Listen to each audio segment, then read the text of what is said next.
Hey guys, welcome to TCG University's Final Fantasy Podcast. I am your lovely host, Noah, joined here by... Travis, the resident Titania hater Tangeman. God, we're fucking going there, alright. And... What's up, homies? Zeth's back at it again with a new homie at the table, the Fairy King, Titania. You're already loving it. Before we get started, we got our general housekeeping to go through. So we're going to start this off. I got a sheet in front of me. We're all official. So we're going to thank our junior and higher sponsors. We have Addie, Andrew Dang, Anthony Albino. God, I'm fucking up already. Bryce Ratsack, Clay Cardwell, Jacob Arshin Mashur, Jay Rogers, Jesse Cervini, Jesse Morrison, Jesse Nix. One more and we have 4. Oh, that's cool. Justin Farce, Kat Maria, Kevin Berber, Kieran Vision, Kyle Kotzik. Thank you. Lucinda Krosick, Letica, sorry. Orlando Valdez Santos, Paul Casagrande, Ransom MacArthur, Samantha Stevens, the baddest bitch around, Sean O'Brien, Timothy Friedlib. There you go. Got it. There you go. Tamers Evolution TCG, Tyler Zan Pease. Oh, that's it? That's it. That's all of them. Thanks, guys. At least that's what the sheet printed out. I feel like there's more. Yep. On to sponsors, we've got Cards Custom Build, Inked Gaming, and Dex Protection. Big thanks. Big thanks. We You Thanks, guys homies. We appreciate it. keep the lights on when Travis keeps hating Titania and getting us shut down. Moving on, we have our first topic. You're too slow. Okay, Sonic. Yeah, you're welcome.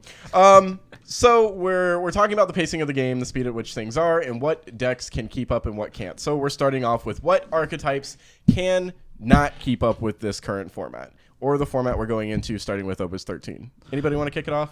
Where do I start? So in a podcast a while back, there was a guy that was he was streaming kind of like an award show kind of thing, you know, where like for like certain NA North America players, stuff like that. They actually had an in memoriam section, right? In the Arms of an Angel is playing in the background, and That's funny. he went through FF decks and he started like pointing out archetypes that couldn't exist because this was at the height of Marsh Reed's Broska's Final Aeon, Yeah. which was like Opus 11, kind of peaking a little bit into Opus 12. Yeah. Lightning Wind, the idea on like I play a forward and it kills one of your forwards. Yeah. Too slow. The 1-for-1 trade. Yeah. 1-for-1s were not enough to keep up with Marsh Ritz because they're constantly reactivating backups. They're constantly generating resources ahead of you that even if you 1-to-1 trade their forwards, it's not enough. Yeah. And some of the other ones that got paced out, Mono Water, because even with Famfrit to kind of like staunch out like the early aggression, They just didn't have enough tools anymore well, to deal with all of the stuff. you got conquered at mid game. Yeah. Is when you're focusing on back row, your opponent's back row has higher quality. Yep. And don't get me wrong, Sildra gave Water a leg up, but it's been admitted that Hobby Japan's in a weird place right now for Mono Water because they can't make too good of a monster because Mira's too good then. Yeah. They can't make too good of water summons because Yuna's too good then. Yeah. And you don't want to ban either one of those cards because they facilitate a very particular style that Water likes to play. Yeah. And there's the problem with Water right now is the design space for it is either an obnoxiously overcosted water summon or a monster that has okay abilities within water. That's fair. And like water forwards and stuff like that, like they're really being careful on like the kind of recursion that they give like water forwards and like because water backups, if you've noticed, they don't really have like, you know, pick something up. You usually have to like look into lightning or earth to actually start getting like recurring pieces. Yeah. Water's like I play 3 copies of my deck, I'll just draw for the other copy. That's its recursion, right? And so Mono Water kind of fell off the radar because it feels like it's hard for them to deal with a wide board as well. Mm-hmm. That's kind of what stops it. You learned that lesson the hard way, didn't you? My last one to put into the ring is Rampier. Rampier, which was known as the premier tempo deck, Opus 10 to Opus 11, it's gone. Because me putting out a regular 8K after I break my Rampier and then I put out a 9K after that, it's actually not enough anymore because it requires, well, getting Rampier out. And then, which is so interesting, right? Because you have your King Searcher and Claris. Mm-hmm. You have Star Sybil that can also search for it. Yep. The searchers are there. So ensuring that you get Rampier on board and getting like a piece to break Rampier isn't the problem. The problem is by the time you do it, you're on damage 5. Mm-hmm. And Takes too long. Yeah, it's like because and it feels bad if your opponent Ratsus you. Oh yeah, no. Like at any point during Rampier's chain, if you Amaterasu any point of that chain, you're behind. Yep. Yeah. So like because Rampier can be Amaterasu, Shantoto can be Amaterasu. Heck, the worst part is if Kane eats the Amaterasu, they basically played Hecatoncheir and they killed your forward. Yep. Yeah. Like that's awkward. Travis, has there been any archetypes that you've seen kind of fade out? Weewa. Oh yeah, Water or Wind. Yeah, Aggro's really good. Yeah, it's okay. So they keep printing hyper efficient aggro cards, and it doesn't feel like the control cards are necessarily getting better per se, but the control top end is getting better. So it's like this weird conundrum of, do I play an aggro deck to try and kill a control deck before they get to their top end, or do I play a control deck, hope that my control pieces are good enough to get me to my top end, and then my top end probably wins me the game against aggro? Mm-hmm. Or do you go somewhere in between and you play a mid-range deck like Samurai that just has a good value engine and decent control pieces? Mm-hmm. I don't know if the game is necessarily too fast right now. I think it's about the pace it should be, roughly. They might need to tone it down slightly, just a smidge.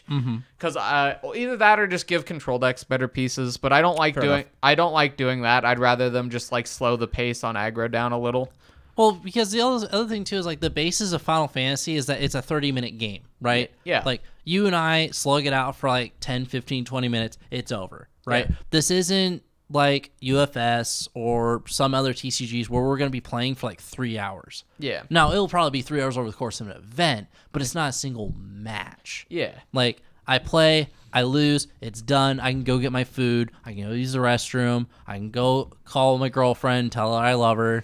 You know, like you're able to just kind of like do that stuff. I buried him. Right? Right in the backyard. And another one that I thought of is Icefire 6. Yeah. Like, God, fuck, that hurts. Think about it. The premier Icefire mid-range deck that just that dominated from Opus 4 all the way to Opus 10 just fell off the map. And then Locke isn't as great as everything's caught up to him now. Yeah. He got his own big brother for him, and now the other dude is just like, why would I play you when I could play this? Yeah, exactly. Why would I play 3 CP lock when I could just play 8 CP lock? For two. Yeah. This is definitely one that has been out forever. But the reason I thought of this was because I thought of Mildex. Yeah. Mildex, I don't think are ever going to, unless you're somehow able to pull off the Lonnie Regis Renoa loop or something. Or they unban Riku, which they're not going to do because that deck is -2 cards awful. per turn is really fun. That deck that's awful. 2 draws every turn that you lose, essentially. And also being Valor looped is dumb. Yeah. Yeah. Mildex.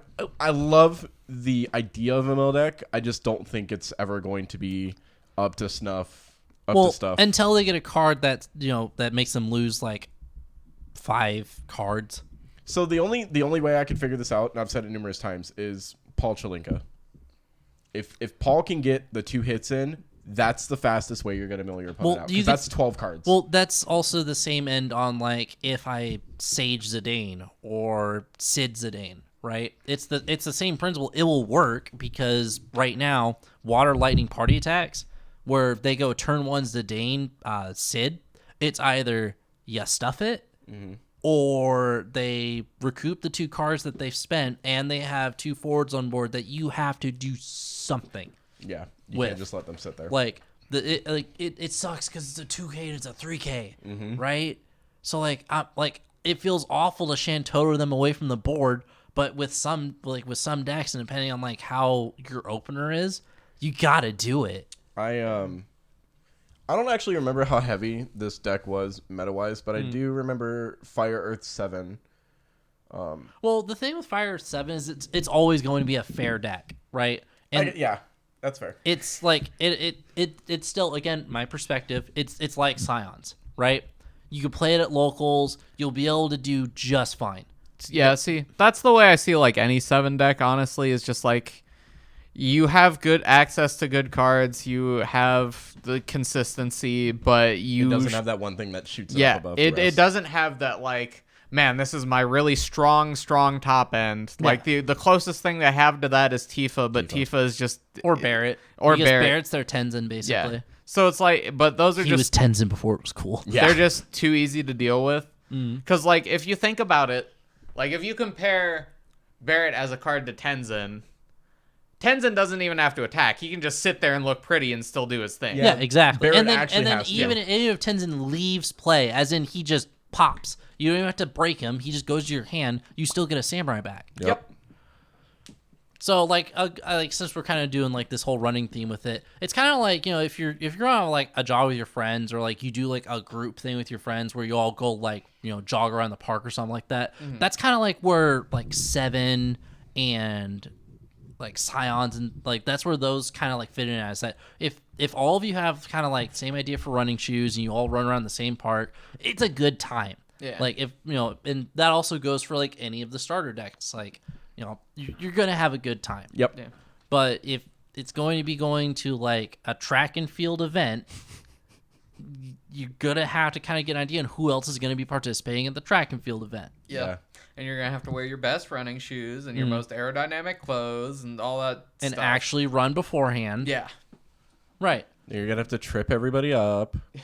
All right. But touching base on like the speed of the game right now is I like to compare it to where Modern and Magic was before they've released their most recent ban list. God, because it sucks that I don't play Magic, but I'm also glad I don't. Yeah, I'm gonna tell you right now, Modern before they did their most recent ban list was awful. What if I told you there was a card in Kadaj, right? Yeah. What if I told you Kadaj cost 3 CP, and when you played him, he automatically went to your break zone, but you got to draw a card and then play a backup for free? That's dumb. And you could remove 3 cards from your break zone from the game, and you could play Kadaj from your break zone, and he still has his ETB. Oh, he also does this when he attacks. That's dumb. Yeah. So what if I also told you that Amaterasu was a 2 CP summon that said cancel any card, right? And then you randomly choose between 1 to 3.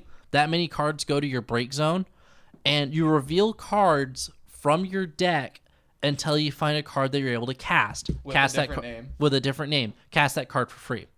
Hey, you remember Sin, right? How would you like to cast Sin for 2 CP? But that's the meme card, right? Yeah. Pick any high end for like imagine a turn 2 Seth that only costs 2 CP. Yep. Yeah. And you're playing some garbage, like you're playing like Alphanon or something, and then you're canceling his ability. Fair. But yeah, essentially like that's what. So getting back on point is that we're in the current what's referred to sometimes in Modern as the turn 3 meta, right? What it means to be in a turn 3 meta is that cards are so efficient between turn 1 to 3 that if your kill con is to like do something on turn 4, 9 times out of 10 you're too late. Yeah. Because by then your face is so punched in that unless you manage your opponent to not find like a search effect, which I mean for a lot of these like really efficient decks like the Earth Water Neo X Death build or the Water Lightning Party Attack or the 3-color Bart's build, they only have 6 bursts, right? But they don't need them because they have 4 or 5 forwards on board. Yep. Yeah. So if you're able to get 2 sweeps off, cool. Because like Bart's, that deck falls over after a Fina. Yep. Like if you can Fina Valfor, the deck falls over. Yup. After, like they still have 5 cards in their hand, but they have to try to do it again. Yeah. And where we're at right now is it's a lot of I'm gonna do this stuff on my turn kind of stuff because some interactions peeling back and they're trying to incentivize people returning back to some interaction because of all of these auto abilities that are going off, which is why when I think Sid actually comes out, it's really going to kind of like he's going to be kind of that referee piece that will determine whether or not we remain a turn 3 format or we can healthily transition to a turn 4 format. That's fair. Sid shutting down ETBs is really good, and the fact that it's just a static text on him makes it almost impossible to fucking deal with. Right, because unless you blank him. You have to blank him first. Yeah, you have to, which means that Kahulain is going to be on the rise, as is Ash, which means that Water might actually see rogue play. Yeah. Because Ash blanks him, Halicarnassus can blank him, the 1-drop Kahulain can blank him, and actually Ash can't do it because it's an auto, and Halicarnassus can't do it because it's not. So 9 times out of 10, you're gonna have to interact with him with a summon. Yep. Yeah. Hey, summon interaction's cool. I mean, I think the game would be a lot more entertaining if you start interacting with your opponent on their turn and not just sit there and watch them play solitaire. Yeah. Well, I mean, that's what we have with like the Shikaris, right? Yeah, that is definitely a solitaire deck. Is that it's the did you kill me? Cool. I'm gonna draw 12 cards. You ever play against a Shikari deck with haste? I piloted it. Yes. Yeah. Fuck my life. Dude draws half his deck and then goes, "Hey, Paradise. All right, you're dead." Cool. Yeah, I played that deck. I should know. Him is me. Yeah. Him is me. Yeah. I think that wraps up our own version of In Memoriam. Yep. So overall, Noah, you actually didn't give your view on the pacing. What do you think of it? Like, are we running too fast? Is this something that can pick up a little bit more? I guess it's weird. I play multiple card games. So it's weird to say. I think for this game, an extra turn wouldn't be terrible. I think if it goes to... Because usually you're probably killing your opponent with the way the game plays by turn 3 to 4-ish. I think if you can push it to 5 at max, I think the game would be a lot more enjoyable and a lot more interactive, depending. Because once you push it that extra turn, there's a reason for it being pushed, I would say. And it's not because your deck's slow. It's because I'm slowing down your deck. So there's just more interaction between you and your opponent. It feels like more of an actual fight. All right. So Travis, hear me out. What if we get a lightning summon that let's make it cost like 2 or 3 CP, right? I mean, we can make it an Odin if we want. Optimally, I would like for it to be an Odin because I like the Odin tribal deal going on so far, right? Yeah. But let's say it's just a generic lightning summon, right? 3 CP. It says when you play it, choose a 2-cost forward or less. Break it. If a forward you control went to the break zone this turn, instead choose a 4-drop or less and kill it. So basically, if we got Fatal Push, do you think that would adjust the meta? Because imagine what Fatal Push did to Modern when it first came out. So wait, you choose one of your dudes, sack it? No. So basically, the first line of text says, ordinarily, kill a 2-drop or less. Yes. If one of my forwards has already died this turn because you've removed it, got you. I can choose a 4-drop or less. Yeah. Because with you interacting with my forwards, I can then go, cool, I can interact with one of your forwards now and profitably trade CP up into it. I think if it's like a 2-drop dark card, actually, that would be better for the game. I don't think giving access... dark.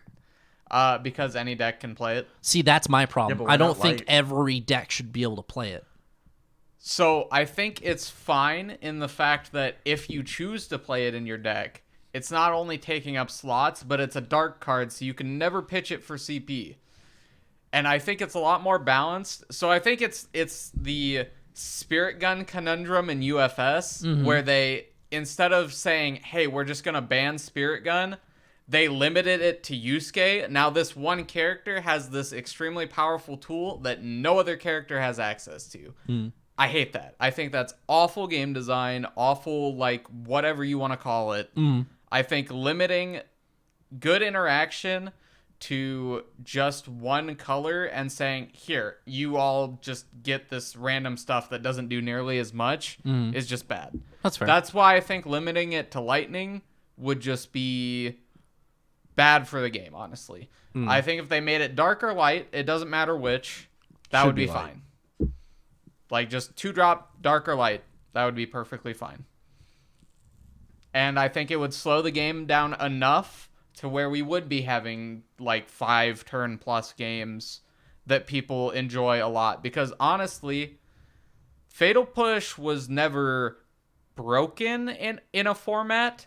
Like, it defined formats, but it was never broken. It was strong. It was just strong, efficient removal, which helped because the aggro decks were good. Yeah. Like, the way you make aggro decks slower, or rather aggro decks easier to play against, is you just print more efficient removal. Yeah. And I think them doing that and giving it to every color would make the game a lot more enjoyable. Yeah, because right now, even 5-cost Diabolus, like, which was like the premier removal piece, people aren't even on 5 backups anymore. Yeah, that card barely gets And played. all of the removal effects they're putting on like forwards. So I think if we started getting like 1 to 3, so like I only said lightning because it's tentative, right? Yeah. If we started getting like more cards like the 1-cost Ifrit, where it does damage, and then if it's later on in the game it scales up, like stuff like that's cool. Honestly, I think I'd be fine with every element having their own version of the 1-drop ice card that kills Shiva? No. Zalira. Fun fact, that's actually getting foil full art next month. Yeah. Oh, that's so good. Zalira is actually...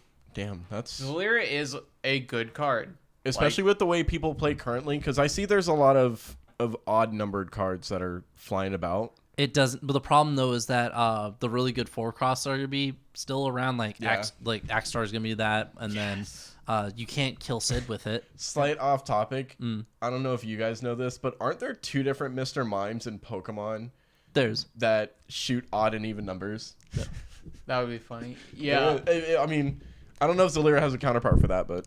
So, yeah, I think if every element had their own, like, Zalira, like, it's just a clean break removal that's cheap and efficient, but it has some, like, alternative cost, or not even, like, a cost, but, like...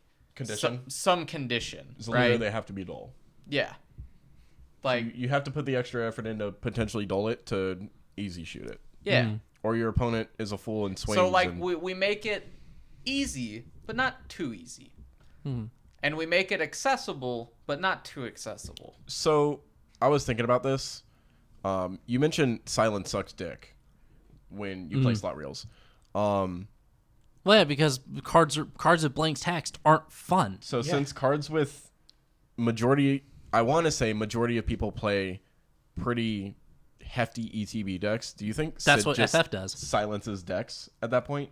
Well, people just play more summons then. That's what will happen. Yeah, that's what would have to happen unless their deck just doesn't function. Or you have a special that kills them. Yeah. And there are a few, even if I'm not to have to say Thancred, that we'll start seeing more action abilities, and like we've already mentioned, is that summons are gonna, like, especially like 3-cost Opus 10 Ifrit is still like a premier piece of kill a guy, and then if I have guys on board, I instantly get a power boost. Like, that's a good piece. It makes me feel good that I built a tax deck realizing how cheap some shit is. Yeah. So anywho, I like the pace that it's at. The only thing that would really need to happen is trying to balance out the whole Razor's Edge aspect. Well, I mean, that's the risk reward of the game, though, right? Is that if I go full bore aggro and I hit double Odin, I mean, then I should lose. Yeah. Like, straight up. Yeah. So, since we're talking about how well we want the game to be paced, or if the game's at a perfect pace, I'm pretty sure this part is easy, is how fast is too fast. But what about how slow is too slow? If I see that when I go to a tournament and 40% of my matches go to time and we both double loss, I think slow. that, yeah. Or if it's both me and my opponent Shantoto looping every other turn, like let's say we all started playing Storm, right? Yeah. I don't know about you, but we're gonna go to time. Like that's just facts. Because every time you play something, you're just going to Shantoto loop it? Yeah, it's either we're both going to loop Shantoto or we're both going to loop lock so many times that the only reason one of us is going to lose is because we misplay. Or you back out before your opponent? Yeah. Which, like, I'll be honest, I don't mind those games because those tend to be, like, the most skill-expressive games because it really is, if you misplay, you lose. Yeah. But at the same time... A double loss sucks. Double loss does Makes suck me ass. think it would almost be brain dead if you have to do the same thing over and over again at that point, though. But that's where the misplay comes in. Exactly. Is that if you get complacent like this is coming from I've played Storm. Yeah. Is that if you even in the slightest moment get complacent, like cool, I'll just Shan Totem next turn. That's when you get ganked. Yeah, like it's just like in games like that, you are using just like all of the brain power that you literally can to focus, because if you drop that focus, you drop the ball, you're just done. Yeah. Like your opponent is going to come up from behind you and just snap. You're done. Yeah, that's it. Yeah, Yikes, good night, Superman sweet snapping friends. Zod. Yep. Okay, so then how fast is too fast? I'm pretty sure this is a simple answer, but like, let's not say turn 1 or turn 2. Well, that's the obvious answer. Yeah. See, like too fast. The way I would see it, it's like it's not even like I'm gonna leave haste out of it because haste really isn't the problem. Yeah, I don't think haste is the problem. It's the idea of I play it forward, deal with it, as in like deal with it. You need to put it forward Like- out to respond to Like them. I play Zidane, cool. All right, have to handle Zidane right now, and then right after that, it's I play Alba. You now have to handle it now. I understand that Alba has haste, but hear me out. But if it's just turn after turn after turn after turn of deal with it, deal with it, deal with it, deal with it, You don't get the time to set up. I can't build back row. Then. Yeah. If threats are so hyper efficient that you have to take every single turn off to deal with the threats instead of actually playing the game, then yes, I have a problem with it. Mm-hmm. And see, that's part of the reason I have an issue with Titania is like, aside from her touching the board and saying you don't get to play the game for a turn early game, you now have to deal with her because what if your opponent blinks her? What if your opponent bounces her back to hand so they can cast it again? What if they kill it somehow and then bring it back with like Regis, or they kill it and they bring it back with their Phoenix? So now you have to deal with like all of these edge cases, and you don't have time to play the game because you just got Dole frozen to oblivion, and you're sitting here with your maybe like 2 backup hand, a bunch of forwards, and now you're just incentivized to slam forwards and try to deal with their forwards instead of playing back row and like trying to actually play the game. So that's like, and another thing, I don't want to get too into the Titania whatever unbalanced argument. Okay. Balance I'm card. willing to hear you out. I think so. Let's compare Titania to 4-cost Shiva, Okay. the one that not only has a restriction, you Play can on only your play turn. it during your turn. It hits one more character, or it hits one more thing, but it can only hit forwards or monsters.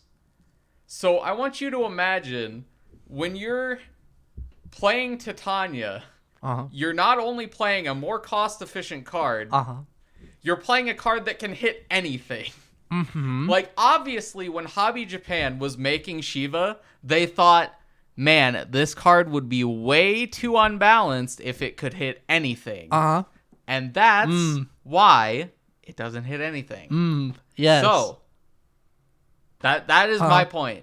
Okay. I just want you to know that your anguish stains me. Anywho, but I like, all joking aside, I do understand your point. Yeah. That, yes, as I referred to, is that Titania is just the remnant that got lost. Yeah. And I totally understand that. Yeah. Ad? I mean, That's about it. ad break. Hi, and welcome to the ads. This week we are brought to you by Cards Custom Builds. Are you into cosplay? Are you looking to get into cosplay? In the future, do you want to show up at your favorite event dressed up as your favorite character? Well, then Card Custom Builds is here to help. Cards Custom Builds creates everything from props and trinkets and weaponries all the way up to full costumes. I've seen some of the costumes that they made. They are all fantastic. They're really good stuff. If you would like to get some awesome things for your cosplay or just cool stuff to have around, if you want to throw a Halloween party at the end of the year and be like the talk of your Halloween party, please go check out Cards Custom Builds over at Facebook and tell them about TCG University. Say that we sent you and you'll get 5% off your entire order. Please do this. They do a bunch of things over there. Clay is making a lot of really cool stuff. He makes coasters too. If you want to go get coasters, I think he's selling them on Etsy and on Facebook. So please, if you want to get some cool stuff for your cosplay or for anything, go check out Cards Custom Builds and tell them that we sent you. This week, we are also brought to you by Dex Protections. Dex Protections is in a never-ending pursuit to create the highest quality storage and protection accessories. Their designs and innovation come from die-hard gamers and collectors just like you, so you know that what they make is stuff that you will want to buy, because they are also making stuff that they would want to buy. They are on a never-ending pursuit to create the best product, and that is why they are the leader in the industry in creating accessories for your deck products. Please, if you would like to go get some new stuff for when we're finally able to go out into public and go to tournaments and stuff, go to Dex Protections, and there'll be a link down in the description down below for that. Please go check them out. We're also brought to you this week by Redrock Games. They're a Canada-based online seller of things like universes, MTG, and Pokemon. They're friends of the show. We like them a whole lot. Please, please, please, please go to redrockgames.ca and check out all their singles there. And when you check out, use creator code TCGU to help support the show and help support them. It would be greatly appreciated. We like them a whole lot, and we would love it if you would use them to buy some singles for any upcoming tournaments that you might have towards the end of the year. Thank you, and we'll get back to the show. Hey guys, welcome back. Hope you enjoyed the ad. I don't know if people's faces are superimposed at this point or not. I stopped caring. Dang. I really hope they are, though. That's the fun part about it. Just like this thumbnail in this video. Yeah. Even though Travis had to have a whole new character made for him. Yep. So last and final topic funnier. we're going to go ahead and discuss about is why you should play the game. I think we've touched on this beforehand. We probably touched on it numerous times, but not actually gone in depth and in detail, because this is a topic Travis brought up, and I think it has a lot of merit in general. So take it away, my guy. So the way I see Final Fantasy TCG and why I would recommend it to almost anyone, honestly, is for me, it plays like Magic, which is one of my favorite games, even though I don't play it that much to this day. Except it has more, like, the mechanics are a bit more balanced. So when I say that, I mean, like, you will never get truly, like, mana screwed in Final Fantasy, because you can always pitch cards from your hand to pay for other things if you need to. Unless you're an idiot and you play like 6 different colors and you don't match them properly, yeah. True. Or it's a deck of 30 dark cards. Yeah, or it's a deck of 30 dark cards. Or correct. light. Thanks, Travis. Yeah, or light cards. But I think that it is... So it's a good alternative to Magic, first of all. I can't stress that enough. Like, if you like Magic, but you're, like, dissatisfied with the way Magic is right now, try out FFTCG. I'm not telling you to quit Magic. Just try out FFTCG, because I think you'll love it, honestly. FFTCG. It's Magic Light. It's Magic Light. But... It's Magic without the poison. True. True. It is Magic. Do you want to play Negan? Do you hate that Magic has Negan? Do I have a game for you? Yep. Well, all right, but like semi joke, like it's one of those where it's like, yes, Kuzco's poison. The poison for Kuzco. Yeah, but Magic and stuff aside, honestly, when I play FFTCG, it's one of the most interesting card games I play, because I think it does a pretty good job of balancing. Sorry. That was too easy. It does the best job at balancing RNG and like actual skill mechanics. So I think a lot of the time it feels really nice to try and try and outplay your opponent, outweight your opponent all the time, but you also have to like factor in that like EX bursts are a thing. So you're playing around not only your opponent but your opponent's deck, and I think that's just a really nice thing to have, a really enjoyable like game atmosphere, I guess you would say. And those are like my main reasons for playing the game, honestly. So this is gonna be weird, I guess. I'm used to playing a lot of games where if I'm correct in the term, it's attacker's choice. So you get to pick what you want to swing at. Yeah. FFTCG is not like that. FFTCG is blocker's choice. You get to pick if you want to block that card or this card or whatever. Right. Just like Magic. Yep. I've never played Magic, but yeah, Magic Same Light. Magic Light. FFTCG. Same concept. I like that a lot. You also don't get mana screwed like Magic is supposedly. At the time I tried Magic, it was super slow, but also I don't know a lot about the game. So, except for the terms that just follow through every card game. Yeah. I think FFTCG is a greatly paced game. We talked about it just a bit earlier in the same podcast, but I enjoy the way it plays. I enjoy the IP, especially. Being able to play Fire Ice 6 was probably one of the most fun I've had with the game because I like FF6. Yep. And it's very fortunate that you picked a very high-end archetype on top of that. Yeah, just out of nowhere. I do like that the resource system isn't just back row, it's cards in hand as well. Yeah. Because a lot of other card games, it's usually just back row stuff is your resource system. UFS uses backups and your checks, obviously. Dragon Ball uses energy. You can't really use cards out of hand. Give me another game. Before we go on, actually, there's one more point that I want to bring in. Just how easy it is to be a budget player in Final Fantasy. Like... That's fair. So budget in other games, especially games like Magic, it's so hard to compete. $300 is your average budget deck for Modern. Yep. Are you fucking kidding me? No. Nope. Sorry about the language. It's called Fetch Lands, boy. Yep. What if I told you that you had to you had to buy a backup that was $40 Yep. flat. Yep. And you need a play set, so that's $120. Yep. That's cool. There's a reason I'm not playing that game then. Yep. So no offense to Magic, but it's around for so long for a reason. The most expensive backup is like Shantoto for like 20. Yeah. And even then, like you only need one or two maybe. Yeah. So you can also just like honestly a few of the starter decks or like dual 2-player starter decks are really good starting points for a bunch of people. I know one of especially the latest ones. Yeah. Oh yeah, Shadowbringers was so fucking good. Yes. So one of my friends wants to start getting into the game, which is part of the reason why I want to start getting tournaments over at Mana Merchant. He bought the 2 of the 2-player starter decks because I said, well, if you buy 2 of the 2-player starter decks, you basically have like a decent idea of how to build a deck. Yeah, of how to build a box out of the deck. And then you can like upgrade the ceiling of your deck over time for a relatively low cost. And like that's what I love about this game is that a lot of the like good stuff you can do isn't absurdly expensive. Like, yeah, stuff can get expensive. Yeah, if you're playing like for Noah and Fusoya and Seth, like that's when it gets to like $300. We're about to hit the fun and part even for then, me.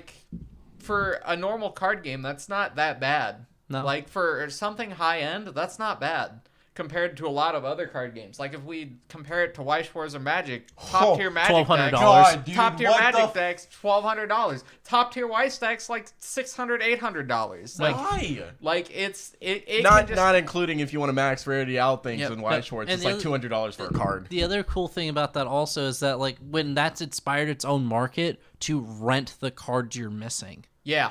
Like the game's a little expensive when if you're considering Wait, are you serious? That's a thing? yeah In no Magic, yeah in for Magic you is can that also rent full decks actually. Like that's how popular Magic is too. Is like if you rent a deck and you go to an important event and you win, you're like you got there. You basically paid for your rental and then some. Yeah. So like I won't say it's optimal to like rent a deck, but the fact that that service exists shows that there's a demand for it. not only that, but I don't know about you, but it feels bad for me to spend like $900 on cards to like formulate this like deck together, and then I get stomped. Yeah, and it's like I don't like it's so hard for me to test this considering the only 2 Magic Online clients are not free at all. I don't want to dive too much into Magic's market, but renting a deck just sounds like the market's bad.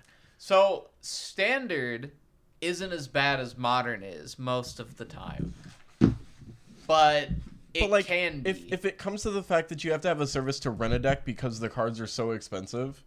Yeah, for older formats, it's. Well, I mean, even for like standard, like the average standard, like I'm the math guy and I've crunched math so I took two recent standards. Like there was the Kaladesh standard, which was about 2 years ago. The average standard deck at that time was about $400. Yeah. And then like standard now, this is like right before the ban of Uro.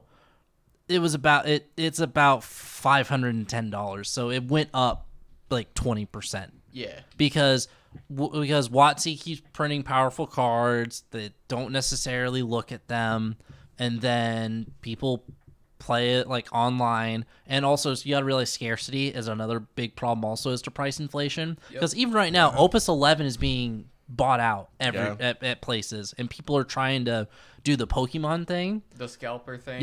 Where it's like, if there's less Opus 11 product, that means that I can sell it. Well, it's also, you got to realize that big chesty Tifa goes for $250 right now, and then she has, as with the current events, it's starting to creep up to like $330. But like, obviously there's ways to deal around, like for the scalper thing, for instance, because like you just not get the card, but your deck won't be as efficient. But God, that's just, it's such a weird catch-22 loop that I don't like it. But getting back to Travis's topic about why someone should play the game, is that you can, like, even like the starter decks, if you put like $50 down, you get 4 starter decks. There's Earth, because there's like Earth, Fire, and then there's Ice, Lightning, and I mean Ice, Ice, Lightning you get for Cloud and Seth, and then there's an Earth, and then it's like Earth, Lightning, and then Ice, Fire for the Shadowbringers. Is that you basically get to pick like the 3 out of the 4 elements you want to play with the most, and then put them all together in the deck, right? Oh man, they don't give us Wind yet. Yeah. Wind was with Knights versus Wraiths. Yep. Oh yeah, that was the Fire Wind Onion Knights one. So it's a little outdated, but I'm sure they'll probably give us something maybe next Opus for Wind, because Wind and Fire haven't really gotten like much starter deck support aside from. Or I guess they did just. I think Fire's got Fire has. No, Fire has been in like every like because like Opus Fire's since been in like, every like starter Knights deck. versus Wraith, and then we also had Heroes and Villains. So I guess it would be like Wind isn't getting enough love, and I don't think Wind, Lightning. Yeah, Lightning got like the 1. Lightning stuff from these last 2 just wasn't. It's weird. My biggest issue with the Lightning Yeah. stuff is that the coolest card in the Lightning deck, in my opinion, was the 3 CP Sephiroth. That doesn't do shit anymore because there's just so many 4-drop 9Ks running around. Yeah. You'd have to be able to reduce power for that Seph to actually work. And then at that point, you're like, if you don't, you're just wasting cards out of your drop for recursion. Right, like, right. It feels bad. But the other thing for me also is that, like Travis mentioned, is that like Choco is like $10, and even if you want to spend the $10. If you went around to everyone at like your local community and said, "Hey, do you have chocobos that you're not using?" Yeah, sure. There you go. Like, a lot of people do. And Chocobos are so common for people to just have. Yeah, sure. Here you go. Yeah, sure. Here you go. Like you will have like a decent running deck until like you figure out what it is that you want to play. Yeah. And remember my common sense challenge on, for the cost of an entry ticket, you can build relatively local strong decks. Yeah. Never, ever be fearful of taking from the community pile. Yeah. Dragon Ball has like for instance, that Wolf Dragon Ball has one of the biggest community piles, I think, because like we've gone through like 4 or 5 boxes of shit. I'm always raiding that shit. When I build a new deck, I'm like, I don't want to buy no more cards. I don't want to go home and grab all my stuff. I'm just gonna raid what I can from here. Community piles are always helpful, and they're always stocked. And all things considered, even when you consider NA's interesting approach when it comes to like analyzing cards, or like how like opinions are with like people and like certain cards and stuff like that, all things considered, the community is still very helpful. Like James over at Cards Evilise. Yep. Fantastic outlet to get cards. For sure. And then there's also all like I still respect like all the other like different teams that come out for like FF and stuff and play in the major events. And even beyond here, like UK has a community that's pretty strong. Australia has a strong community. So how does that work for them when they like play anywhere else? Do they just have their mats upside down, or? God, that is. I'm sorry to anyone who's Australian. If you are and watching this, that was an awful joke. Bet $20 right now that they probably make those jokes themselves. Probably. Yeah, I know exactly. a lot of self-deprecating I knew Australians from the Weiss community. Now, I'm not going to speak for all of them, but I personally have known some Australians that make jokes about being born from kangaroos. So I'm pretty sure there will be some that will go at least to the extent of we live upside down. Yeah. But I will say though, touching back on like playing for like mechanics, and like I always refer to this game as like the homie tribal game, right? Like if you just God, I love that so much. If you pick any of the games, well, virtually any of the games, like trying to build a deck with Final Fantasy 1 characters is rather difficult. But Mine's fun. But Fun a majority of like your poster child like games, Archetypes, yeah. yeah, so like 9, 7, 6, 8, a little bit, 3, 14, 4. 14. Oh man, like if you were to talk to like a majority of like the 14 community and said, hey, what if you could like play a trading card game with your favorite characters 14? You probably like blow Hobby Japan up overnight. Scions would go. That's why I got my new friend into the game, because he's pretty big into FF14, and he's like, "But oh man, they have all these cool characters that I've seen. I want to play this game now." So Yeah. Build them the best damn 14 deck that isn't just pure Scions. That's my opinion. I suggest you let that one marinate. I think like the IPs, because it goes through literally every mainline Final Fantasy game, and even into spinoffs like Tactics or FFB or Crystal Chronicles and Mobius. Yep. Yep. I think that's Pictology. Pictology. I think that's the cool part of Final the game. Fantasy Record Keeper. The game isn't a Hurgus Burgus brain dead game. Because some games can be like that. Dragon Ball can definitely be just Hurgus Burgus. I'm sorry, you haven't played enough Earth, Water, Neo, X Death. Because I'll be I guess that's pretty like, Hurgus Burgus. That is a drool. Like the community has. No, you don't understand. The community has admitted that if you go turn 1 X Death, and then they try and kill it, you go Titan. That's it. That's the only. That's the only brain cells that you need to fire. So it's something like. It's are they killing my thing? Titan. Yeah. Are they not killing my thing? All right. So skip. All right. So here's my favorite part. Right? Is I saw Mark Tyner. He was playing someone from LWG, and so all right. So here's what happens, right? This man. All right. So here's what happens, right? Is Mark Tyner? He looks at his cards and he looks over at his opponent's board. He goes, "How much does Neo cost?" He goes, 6. He goes, "All right." He pays 2. And he goes, "I'm gonna play Gabrantha." He throws the rest of his hand in the break zone. I'm not even gonna do the math. He plays X Death on 4, turn 1.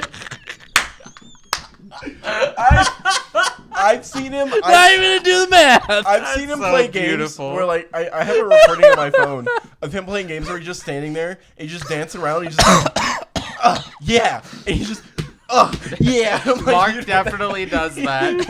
Mark's one of the funnest people to play. He It's so certainly funny. is. Oh, dude. Oh, it was oh man. Just watching it was like poetry in motion. Dude, Yeah. the interactions that you have with people in this game, like in general, one of the most fun communities I've had is the Final Fantasy community. Oh, absolutely. It's definitely how I met Zeth. It's not how I met Travis. I met him through a different game. Daddy.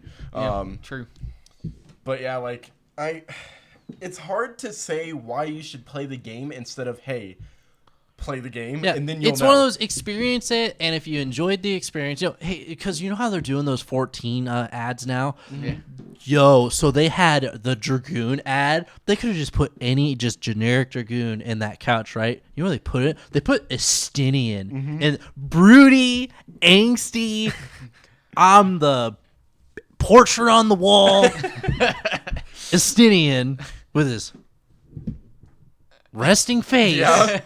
They had someone cosplay Estinian, and I don't know about you, but if I wasn't already suckered into the game, I mean, I would totally get it. There was a time Shadowbringers was coming out that they had Tom Holland do a commercial for it. I remember. Oh, that's great. That was one of the funnest things to see. Is like, what are you doing, Tom? And he's like, I'm training, and he's got like a big like Buster-esque sword. Yep. He's just swinging it around. Yep. That was actually glorious. I was like, I remember that didn't commercial. know this was a thing, but yeah. Yeah, I remember that commercial. That was beautiful. There's just so much that like you enjoy about it. It's gonna be the same with every card game. You're gonna have a lot that you enjoy and a lot that you dislike. But I think this game just has more that you enjoy that outweighs the dislikes. I think the dislikes come on a person to person basis on like who you play and how they act. Yeah. Personally, I think that's where it is. I don't think it's like the cards are garbage. Why are they making bad cards? Because usually they make good cards. Yeah.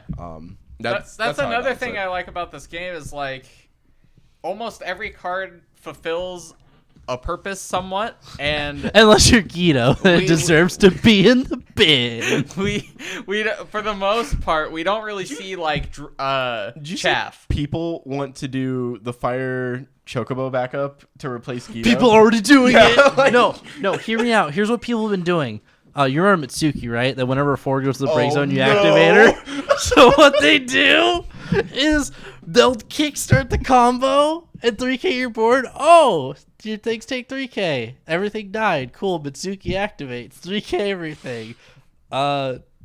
Activate her again because things died. It's so bad. That's funny. Though. That is it's so awful. That is funny. Hey man. They just want Barley to be a good card.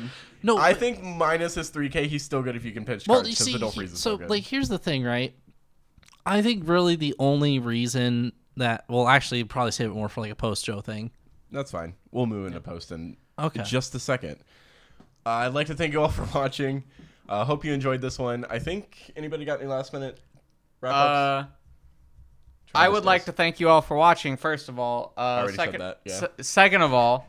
If you want to watch some non-card game related content, like some Teamfight Tactics, League of Legends, stuff like that, please go check out my stream and or YouTube channel at Oh Mr. Matsu. Both are the same, either or.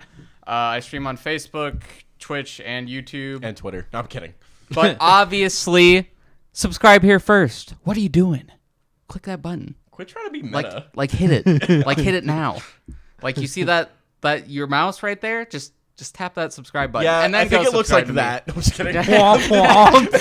Womp, womp, womp. But yeah, thank you everyone for watching. Yeah, I hope you guys enjoyed. We're gonna move into the post show. If you ever want to see the post and pre-show, because we do, one before and one after, go ahead and subscribe on Patreon. Support us. Thanks, guys. Hope you enjoy. Sayonara. Bye, homies.